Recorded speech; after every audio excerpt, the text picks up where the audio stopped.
Hey, how y'all doing, man? Back again with another episode of It Factor. As always, I'm your host, Jeremy Robinson. And today we have somebody special as always. Go ahead and introduce yourself. My name is Taron Ragan. Me and Jeremy, we go way back. I have a lot of respect for my brother, and thank you, Jeremy, for having me today. Yes, sir. Same to you, man. Thank you for being here today. So first off, bro, how are you, man? And tell us about your big accomplishment, bro, you just had, bro, just amazing. Yeah, man. So I'm blessed, man. Nothing to complain about. And as far as the big accomplishment, I remember we talked about this a while back, and it's been a journey. And I finally passed the CPA exam, and that, for those of you who don't know, that's the Certified Public Accountant exam. And you know, it's important that I pass it, not only for me, not only for my family, but for black people, because of all of the accountants in the United States, only 50% of them are CPAs, and of that 50%, only 3% are black. Man. And before we started today, you told me about that 3%, and just for the viewers, bro, and for me, man, what's one of your initiatives that you would like to do, to try to get that number up, that percentage up? Yeah, so me, and what I'm involved in is I do some mentoring for high school students. I do mentoring for college students, and I also do mentoring for people who just don't know what they want to do with their career, and just kind of introducing people to what a career in accounting could mean for their life, but not only for their life, for the generations that will come after them. Right, man. I like that, bro. I like that. I like what you stand for with that. I feel like we need that in the black community. So that leads to my next question. Why is finances such important? And I think back to us being young people in Fort Valley, and I can't remember a conversation with my parents, with school, or anything about finance and why it was important. All I knew was you need to save money to get some Jordans that you wanted. That's about it. Yeah, I was the same way, man. And I think finance is important because it can help you to build a legacy. Mm-hmm. And I feel like it's one of the main foundations that hold, I would say, black people back from experiencing life to the fullest extent. And a lot of kids in areas like Fort Valley, they don't really get outside of where they come from to see anything differently than what they see on a day-to-day basis. And what that can do to the mind is it can restrict you from being able to believe that you can achieve a lot in life. Right. And I feel like it's so many reasons why finance is important, but I would say that's probably one of the most important. And I had a mentor that put it to me this way. They said people without money a lot of times don't have access, and people without access don't have opportunities. Mm-hmm. So I like that, man. So why accounting, man? Why major in it? What led you to it? So, man, I was so confused in college. As we all are. Yeah, man. So I was so confused, and I had a couple of majors before accounting, but it was always business majors. And pretty much, man, I switched to accounting because I've always been enthusiastic about business. And you can remember back to high school when I used to be selling candy, selling sneakers and stuff like that. So I've always been enthusiastic about business and just had a genuine interest in business. Mm-hmm. And we had 2 accounting classes that was like a mandatory part of any business major's curriculum in college. And so I had a professor she was accountant, she was a black lady, and so her teaching me accounting, I understood it differently than if somebody else had been teaching me, and it really made sense to me. But she said one thing that made me switch my major to accounting. She said accounting is the language of business. And I'll put it to you this way. I always wanted to lead my own company and whatnot. And I had another mentor who told me recently, he was like, all good CEOs have to understand the numbers. And he put it to me another way. He said, think about when CEOs have earnings calls 4 times a year. And they have the analysts on the call asking them all kind of questions about the numbers. And what he said was, you got, as a CEO, you got to be able to talk to Wall Street, so you got to understand the numbers. And so it really wasn't necessarily about being an accountant per se, but more so understanding the numbers for me. Okay. All right, man. So numbers, man. I like that, man. So like, what's one thing, you know, pivoting to something else, what's one thing you would like to see change in the world?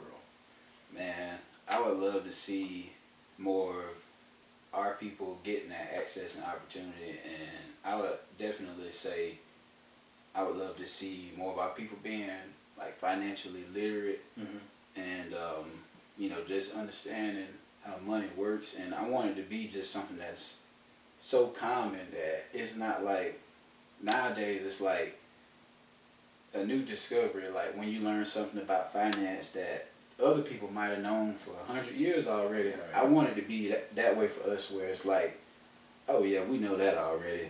Yeah, we just did that yesterday, stuff like that. So I think that's the biggest thing that I want to see happen. I definitely with you on that. That's like buying a home, or you know, getting that car that you always wanted, or even if it ain't gotta be materialistic, like, hey, I was able to go out and learn this knowledge, and I'm able to bring it back to my family. I feel like that's a major thing in the black community that I would like to see change. Cause every time you tell somebody about it, well, it's cause you got this job. You do. It's like, hey, you can do it too. You ain't gotta work here to do that. You know? Right. So this is what you could do, or you could go to school and, you know, get that struggle in and go ahead and get that degree. You know. Yeah. But even if you don't, I feel like I want it to become a day that where all our African Americans know that you can do it, especially if I did it. And don't look down or look like think I'm part of upper echelon just because I had these things. Right. Because I'm actually out here working, trying to get you to where I am. Right. And I had another mentor that told me that her biggest piece of advice to me for my career would be, don't forget to bring other people with you. And so when you get career advice, it's usually stuff that'll help just you. And like to have somebody say something that wasn't just for me, it was like, bring other people with you, like that was powerful for me too. Right, yeah. Bring people with you, man. You got to help you climb that ladder, man. Yep. And help them. So in that, what is your it factor, man? Why you do what you do? So for me, it comes back to family, and that's the most important thing to me, man. I pretty much have always wanted to be like a leader in my family. I wanted to make a change in my family, show my family new things, and then I would say next to that, it would be just, you know, being a positive example for just people who don't come from much in general. So I would say that's really my big reason for why I do what I do, and even at times where I feel like I want to quit, why I'm able to just keep going. Okay. All right, man. I like that, bro. I like that, man. So like, what is one of your ultimate life goals, if any? So man, it might be simple, but one of my ultimate life goals, because my dad was killed when I was 12, and I remember you in the 8th grade, I was in the 7th grade, and like I remember we played football together, and I remember like the love that the football team showed me or whatever at that time.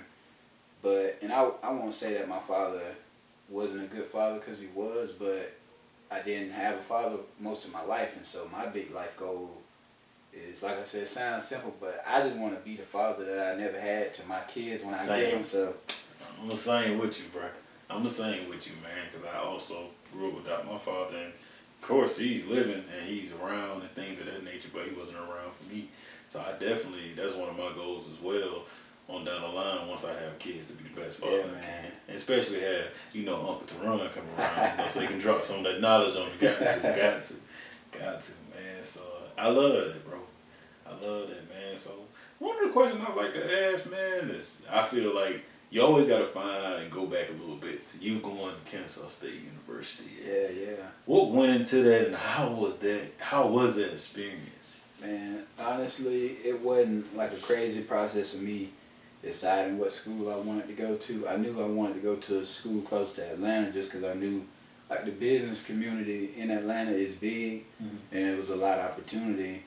And honestly, we were at Six Flags one day, and we drove past Kennesaw and I liked it. So like I said, it wasn't really a complicated decision, but I do feel like it was probably the best decision that I've ever made, because through going to a big school like Kennesaw with over 30,000 students, I got to meet so many people that gave me the access like I talked about earlier, and eventually led to opportunities. But it was definitely the best decision that I ever made. And by me coming to Kennesaw, my mom, she was motivated to leave Fort Valley and chase new opportunities for herself, and she ended up getting a job up here and moved up here, and then eventually the rest of my family moved up here, so we all came up here, man. So that's how Kennesaw was for me. That's amazing, bro. So in that, I would say one more last thing, craziness is, this is a beautiful topic and beautiful things today with your answers, man. Just to learn more about you, bro, and being knowing you for so long, it's just been amazing.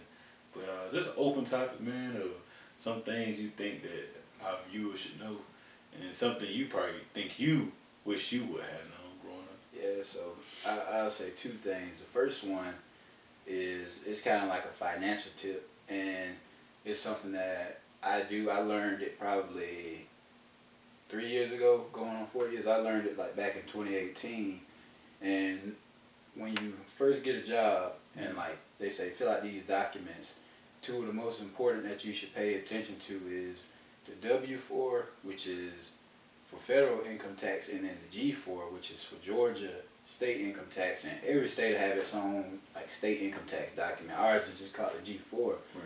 But what you can do with that worksheet is determine if you want them to take less taxes out of your paycheck, or you can have them take more taxes out of your paycheck. But what most of us do is, when we get a job, we go in and we just take the default, and we don't really put much thought into those worksheets. But what that does for you is, it allows your employer to just automatically take, the amount of taxes that they want to take out and submit it to the government. And what that does is, it makes you overpay in taxes. So at income tax time, you might get $5,000 or $6,000 check, but if you had adjusted that W-4 to take out less taxes, just imagine what an extra $500 a month could do for you, instead of getting that big income tax check at the end of the year. Right. And that'll lead me into my next point, is to always think about like opportunity costs. The opportunity cost of you not doing that and getting the check at the end of the year at tax time is lost investment. Because think about it, if you had an extra $500, $600 a month, then you could have invested that money, or you might have needed it to pay bills, or you might have needed it to buy groceries by not doing what you need to do to adjust those worksheets. You lost out on the opportunity to invest. And I mean, just use the stock market for instance. The stock market yields like a 10% return on average. So if you got $6,000 at tax time, if you would have invested that over the course of a year, that $6,000 could have been $6,600. So by not thinking about the trade-offs and the opportunity costs, you just lost $600. Right.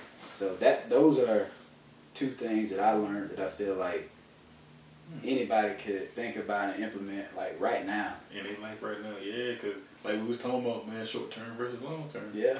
I thought about that once I got my job at GM. It was like, I'll take a cut at tax time, because I know what's going to happen when I need that extra. That extra helped me to buy a home. That extra helped me to fund this business. And if Courtney needs something, my family, or we need to do some adjustment, or a tire blowout, right, any of the things that come up, or a pandemic, there you go. We were able to scale back and say, okay, well, when tax time comes, okay, we get an odd penny. But it may not be what we think it should be, but at least I know every month I get extra, like you're saying. So and in doing that, I didn't even think about it that way. I think I was sitting down, filling that stuff out. And I think I was at home on a break, actually, filling it out. And my mom was like, yeah, you should do the, don't do minimum. Don't, whatever you do. And that was the first piece of advice, I think, financial advice that I got that she was like, yeah, don't do that. Right. Don't do that. I did it, and this is what happened. Right. So I was thankful to hear that before we even had this conversation. Right. And I was like, dang, Mom, on down the line, I was like, oh, my mom was right. Even though it looked like it's a lot out your check, it really not. It kind of comes back to saying, this is how much money gonna hit you. Also, I feel like when it comes to a 401k, a lot of us are misled because I didn't know what matching meant. Like when they say your company matches what you make, and I was like, what is that? What does that mean? And I went, what I do, I went to my mentor and I went to my manager. And I sat them down in the meeting. I said, okay, I need to know what matching means with it. He was like, yeah, you can put this minimum in there and we're gonna double match it. Right. And we're gonna keep matching it even if you leave. So you do a good number of years with them, which I'm about to come up to. You will move on to a point of where they match you no matter what job you go to. And that's a blessing, but you would never know if you never asked. Right. You know? That's a good point. And so, you just made me think about something that one of my mentors told me. He said, and I know we all heard the quote, nothing in life is free, right? Mm-hmm. But he said, nothing in life is free except for a 401k match. Yes, sir. It is. It's free because they're going to match it, man. They're going to keep hitting you. And most companies, like I said, they'll tell you, like, yeah, Jeremy, you do this many years, you do 3 years, more than like 3 to 5 years, you get vested. And in that investment, that's like, no matter what happened to you, you can go work for Joe Blow. They going to have to match you in Joe Blow. Right. They going to double match it. Because they're like, and whatever you had in 401k, ain't nothing going to be taxed or taken out because of how you hit it once you did start at that job. So that's a good bit of information because every new hire or every person going to enter anything, you should think about this stuff. Even if it's an internship, full-time position, no matter where you're working at, from McDonald's on up to the places that we work at, you should be looking at how your money is being matched. And also what a company is providing you. And I have to agree with my brother on that because the bigger you can get that baseline amount of money in your account up, the more that compound interest will work in your favor.